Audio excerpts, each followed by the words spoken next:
घर के कोने में बैठी किट्टू को पता नहीं कैसे गली के शोरगुल में गौरव के गाने की आवाज़ दूर से पहचान में आ जाती थी। पूरा नाम था कृतिका सिंह, गांव के बलश्याम सिंह की बेटी, जिसे भगवान ने बेइंतहा खूबसूरत बनाया था। पूरे गांव में उसकी खूबसूरती के टक्कर की कोई लड़की नहीं थी। किसी शादी ब्याह में किट्टू की मौजूदगी सबकी निगाहें बरबस दुल्हन को छोड़ अपने ओर खींच लिया करती थी। जितनी खूबसूरत वो, उससे ज़्यादा उसके पिता के गुण। हर चीज़ में दक्ष, खाना पकाने से लेकर सिलाई बुनाई सब में अव्वल। गांव के हर लड़कों के जुबान पर उसकी खूबसूरती की चर्चा रहती थी। पर किट्टू को तो बस गौरव समझ में आता था। गौरव के पिता एक किसान परिवार के थे।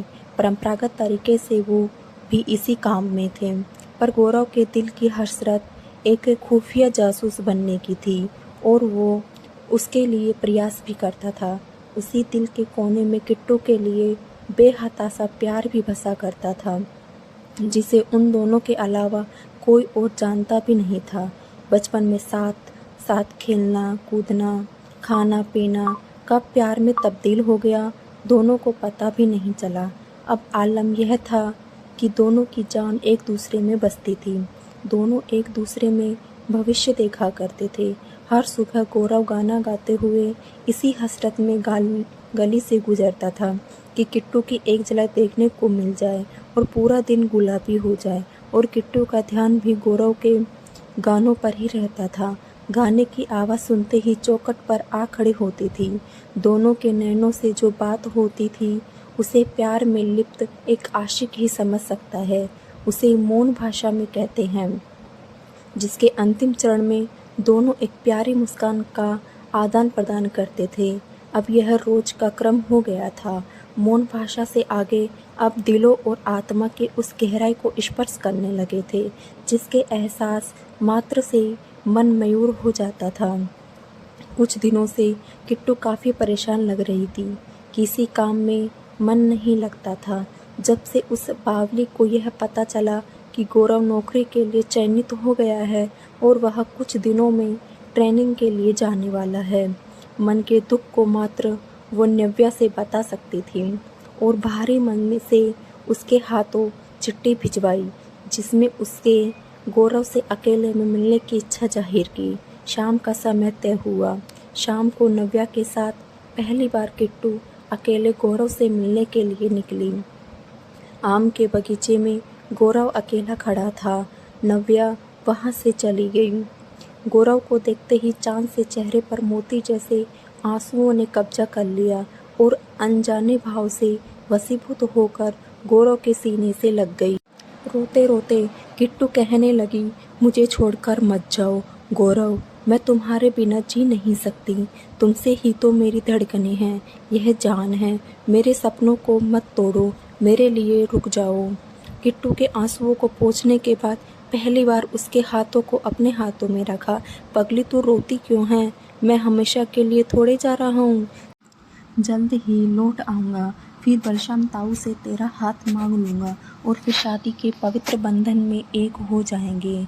तुझसे दूर जाने का दुख मुझे भी है, पर वापस लौटने पर तेरे सारे शिकवे शिकायत दूर कर दूँगा और किट्टू सिंह के नाम के आगे मेजर गौरव सिंह का नाम भी लग जाएगा। पर मैं तुम्हारे संग सूखी रोटी भी खाकर रह लूँगी, बस मुझे छोड़कर मत जाओ। गले लगाते हुए गौरव ने पहली बार, मैं तुमसे बहुत प्यार करता हूँ और यह मैं अपने लिए नहीं, हम दोनों के लिए कर रहा हूँ। अच्छा, एक बार मुस्कुराते हुए विदा कर मुझे, अगर प्यार करती है तो। हाथ पर हल्के मारते हुए किट्टू वातावरण में चाशनी जैसी मीठी हंसी घोल दी। अच्छा सुन, तेरे यह गुलाबी रंग की चुनरी लाया हूँ, तुझे पसंद है ना? हाथ मांगने आऊँगा तो यही माथे पर रख कर आना। भारी मन से दोनों घर को आए। गौरव सुबह तड़के ही निकल गया।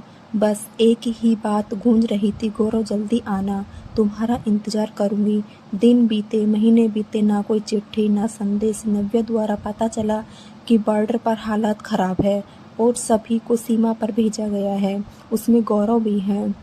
यह सुनकर किट्टू का मन भर आया। अपने गौरव के अरदास में रोज मंदिर जाती और सलामती की दुआ करती।